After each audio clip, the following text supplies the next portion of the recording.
CCF. Next case, a patient came with the complaints of difficulty in breathing. On examination, the respiratory system, it was found that TVF, tactile vocal fremitus, was reduced on one side of the chest. What could be the probable diagnosis? What will be the findings on auscultation, and what investigation would we like? So basically, the TVF is reduced. That means the sound is not going to get carried properly from your lungs to the tissues or musculature outside of the lungs when you are using a stethoscope to auscultate. So what could be the reason of this barrier? Most commonly, it is seen in cases like pleural effusion. Okay, so in TVF, there is a barrier because of the accumulation of the fluid within the pleura. What will happen? There will be pleural effusion. So that is an important mechanism to remember. Then air entry on that side will be also reduced. Okay, so on auscultation, you will find that you cannot hear the sound properly because in tactile vocal primitus, you are determining the examination by using palpation. So if you are not able to feel the sound which is passing through the chest wall, that means there is reduced tactile vocal primitus. Tactile means touch sensation. So if you try to feel the vibrations which is generated when the patient is producing a nasal sound like 1 1 or 9 9, the TVF is reduced.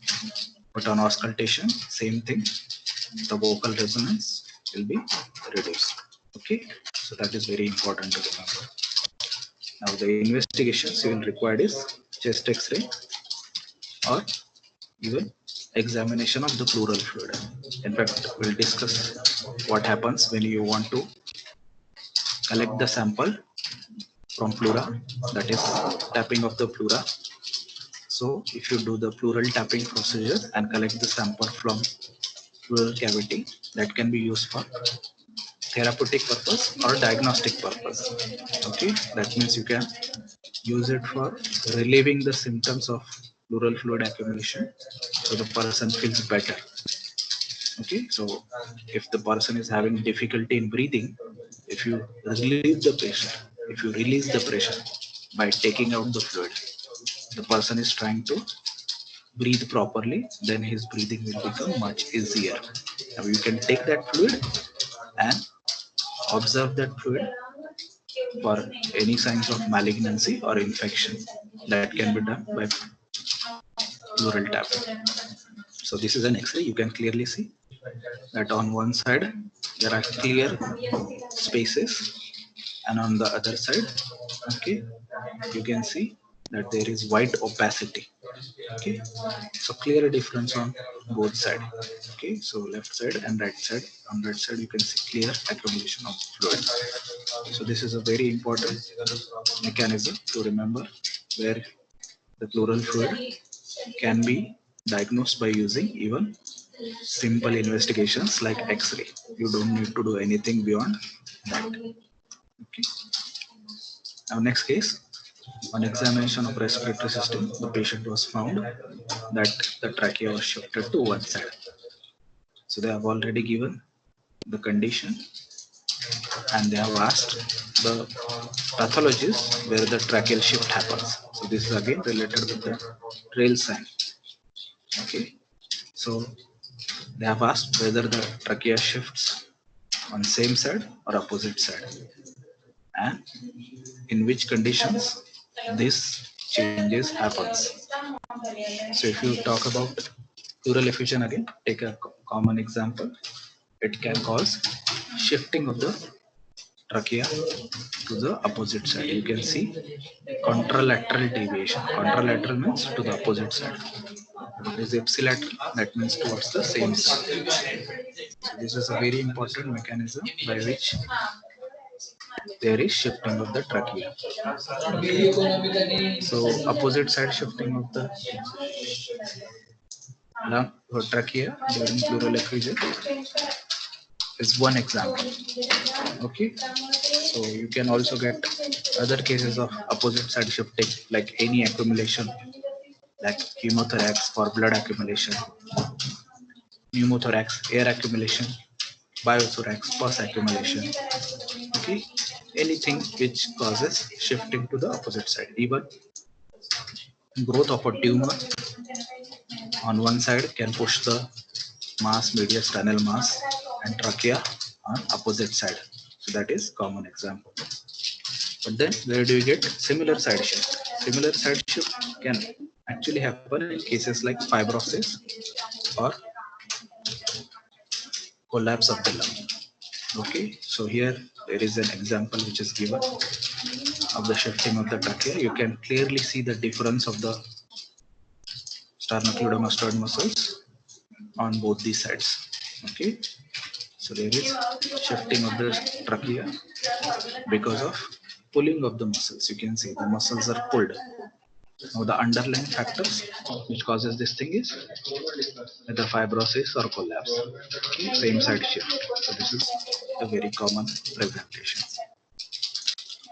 Then next case, the patient came with the complaints of fever, body ache, cough, rhinitis for 15 days. On auscultation, the respiratory system shows that the vocal resonance is increased on certain areas. Okay. Now here there is an exactly opposite case. So instead of reduction in vocal resonance, you can see that the vocal resonance is increased. So what is your diagnosis? What investigations would you like to advise and how will you treat it? So important to remember when you are talking about fever, body ache, cough, rhinitis, these are all very general symptoms. You can't specifically say whether this occurs in CVS, RS, any system can occur. But what is crucial clinching factor over here is the vocal resonance. So on auscultation, what they have mentioned in this case is vocal resonance is increased. So what is the diagnosis? Basically, it is because of cavity. So if you look at this X-ray, what do you see? There is an infection which causes either consolidation or cavitation. So in this case, there is a cavity in the chest X-ray. If you look at closely in the X-ray, you can see a ring-shaped structure. Okay, a large white ring on the right side of the lung, just below the clavicle, a large white shadow like a ring. That ring is nothing but basically a cavity within the lung. So if there is a development of cavity within the lung, that may be because of infection. And one of the most common cause of cavitations in the lung is basically tuberculosis infection.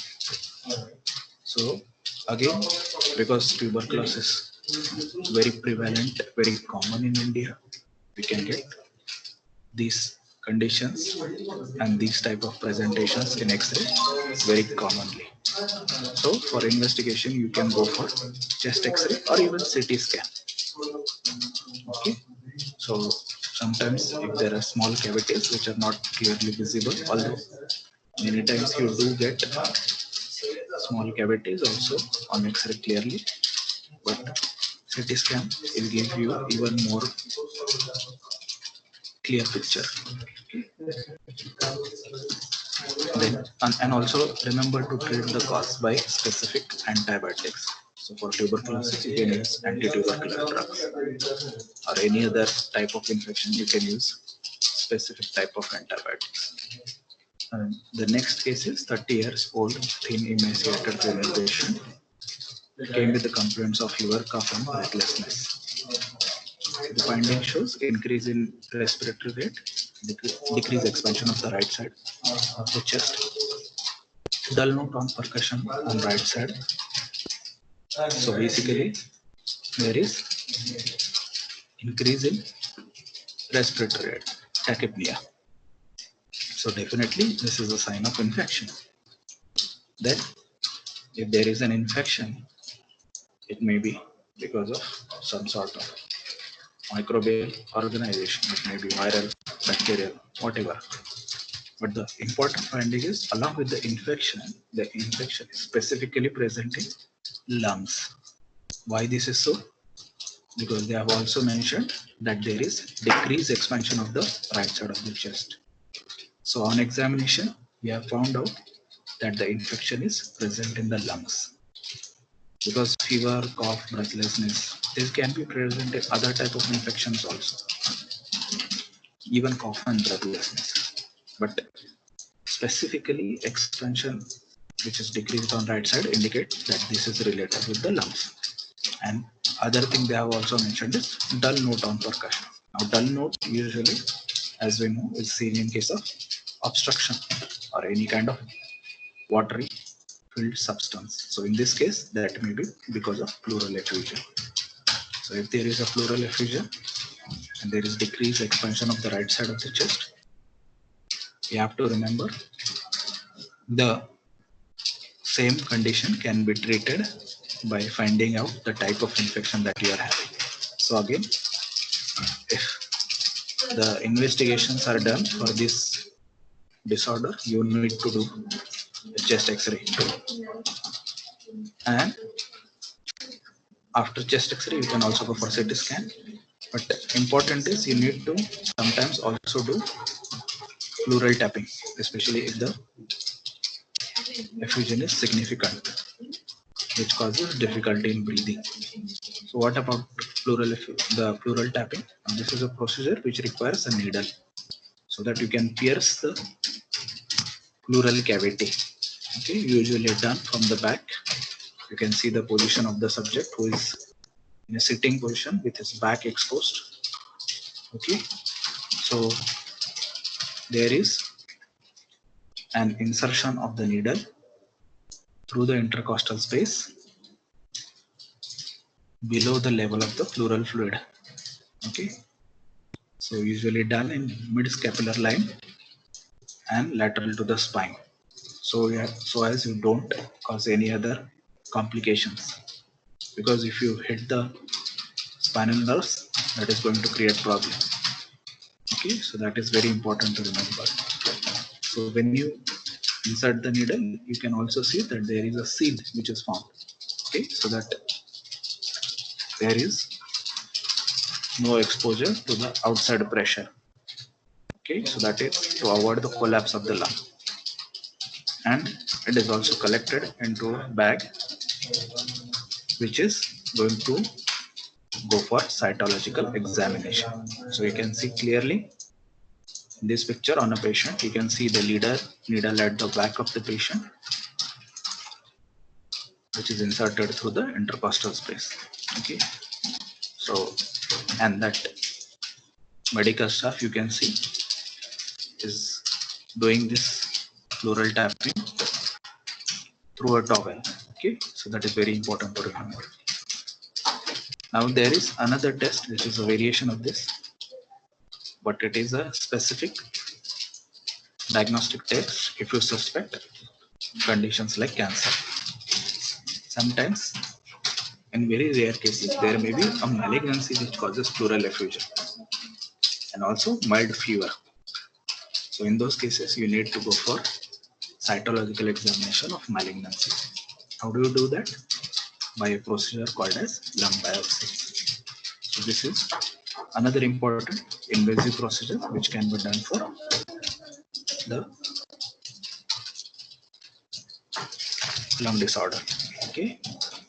Then last case, the patient gave the history of repeated attacks of difficulty in breathing, an auscultation of the respiratory system, loud musical sounds or wheezing were heard during expiration. Again, very common, very easy to identify, the wheezing sound or loud musical sound basically tells you about the bronchial asthma. Okay, so this is a clear-cut case of bronchial asthma. So if there is repeated difficulty in breathing, that means it is recurring. So it is triggered on specific stimuli. So this is a recurring problem because of the bronchial asthma disorder, which most commonly is caused by allergic stimuli. So that is another common thing. So what happens in case of bronchial asthma? Usually there is bronchospasm. You can clearly see in the diagram that there is edematous bronchi and the airway or the bronchus has reduced in size because of the inflammation. So this is a clear case of asthma. Okay. So any allergens or viruses or air pollutant which causes inflammation can cause hyperresponsiveness of the airway, which can cause cough and wheezing or difficulty in breathing. Okay, so these are all the important symptoms of the bronchial asthma. You can treat it with the help of various bronchodilators. And one of the most common imagery that you will come across for treatment of bronchial asthma is an inhaler like this, okay, where the drug can be taken orally through inhalation. Okay, so this is all about clinical cases of CVS and RS. See, most of the cases we have discussed. In fact, I have also given you the answers for these cases. So go through all those answers that I have given to you. Go through all the cases for CVS and RS. And we have an exercise for today. Write down a short note on shock, hypovolemic shock, and trail sign. Okay. So click, write down on a piece of paper so that that will be considered as your homework, so that you can show it when you come after college start. Okay. So that